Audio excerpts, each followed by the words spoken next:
masa munas. Like a chance to clear your hutang in the ring. Aku cuma nak sama keluarga aku. Aku nyari adik aku. Kau rasa kau kuat sangat nak lawan seorang-seorang? Nak jadi anak dara tua. Tapi juga pilihan aku. Kau nak berlakon? Apa kata kau berlakon jadi girlfriend aku? Saya main lama. Kau siapa ni? Aduh, nak bunuh aku! Raya ini, meriah lain macam dengan Astro Sensasi. Kau boleh tak bezakan antara kehidupan realiti dengan fantasi? Tahu tak? Kau jadi motor. Nak borak magic pula.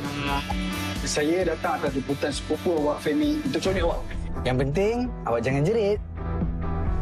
Indahnya lain macam bila tengok filem dan telemovie Syafiq Kyle. Setiap Jumaat 10 malam, pastinya sensasi di sini. Ini ayah kenal ni. Surprise!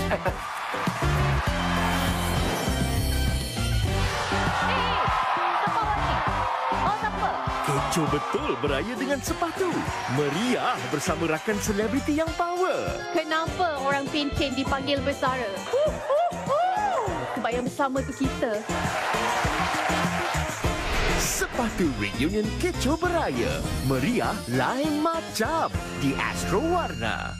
Kali ini aku tak dapat bersama dengan korang. Suatu kejutan. Itu adalah cabaran yang pertama. Kali ini kita sangat mengisik. Siapakah yang bertuah? Yoma, saya dah buat beg.